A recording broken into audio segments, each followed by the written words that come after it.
Welcome everyone, this is my review of the Bandai High Grade 1 to 144 scale 00 riser, and you'll notice that this one is in the designer colours, which is I think is denoted by that right there.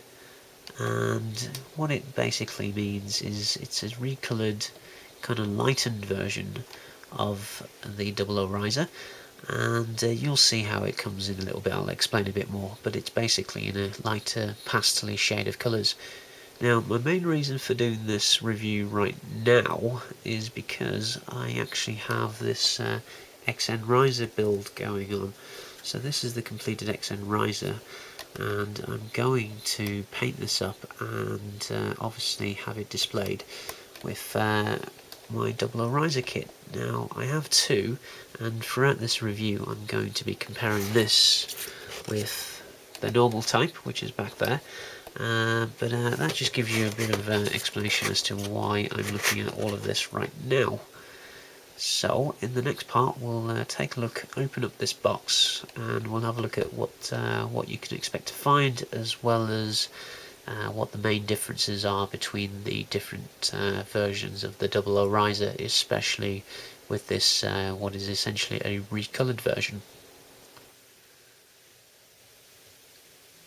Okay, so the 00 riser high grade designer colour version, and you'll see the box itself. Let's do a quick comparison. I have the normal condenser type here, and really, actually it's a bad way of doing it, but let's get it around this way.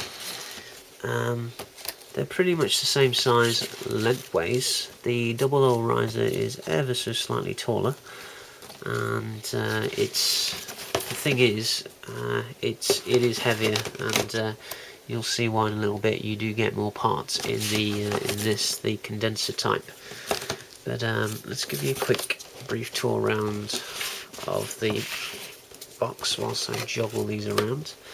So you will see that that denotes the designer colour version, and let's have a look at it.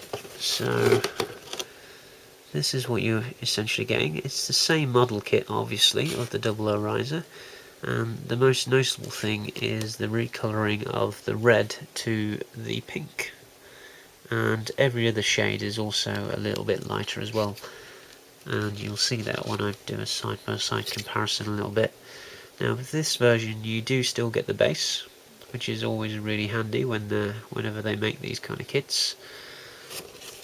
And coming round, and again there's the notable pink parts, and you'll notice that this pink trim at the bottom of the box as well tells you at a quick glance what version this is. And there's the 00 Gundam, Riser Gundam. I just want to get across that this price here is 1,800 Japanese yen, so it's slightly cheaper than the normal version, and it's number 38 in the series. So let's compare that with the normal version. Now I'll talk about this in its own review, I guess, but this is number 70 in the series, and the price is, as you can see, a little bit more expensive, 2,000.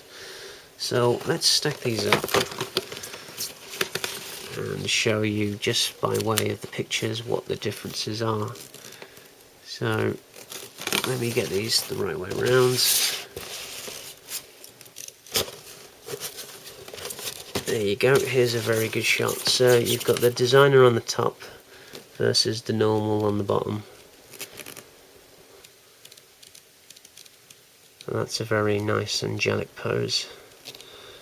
So this is probably one of my favourite high-grade kits because of the posability, as well as all the extras that you get with within this price range. So okay, let's get opening these and see what we got inside.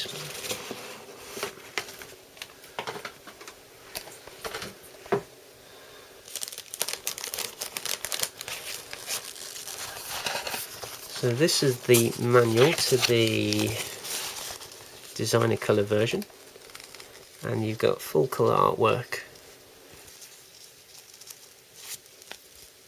on the front as well as on the inside. I do actually like this a lot. You don't always see high grade manuals in full colour like this. You don't always see master grade manuals in full colour like this, so always nice to see. And you've got a little painting guide there. So I don't know if you noticed too well, but that there is a notably different palette. It doesn't come across on camera too well, but that there is a pink, and this one here is actually a kind of purple violet colour.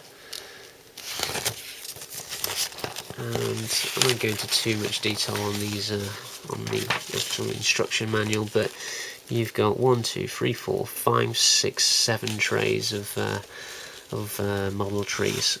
Now the thing with this kit is it's cheaper for a reason. It's a recolor, so that's what gives it its kind of unique selling point, as it were. But you do actually got to get a lot less with this kit than the standard kit, as well as the condenser type. Notably, you don't get the extra trays for the blades and the effect pots. But you know, all standard fare. I'm not going to go through with this too much detail, but you'll see if you built one of these, then they're all kind of the same, so you know what to expect. And this last page here showing off some really nice action poses that this can do, and I think this is one of the most posable high-grade kits that you can actually get. So, and it comes with its own stand, so all good.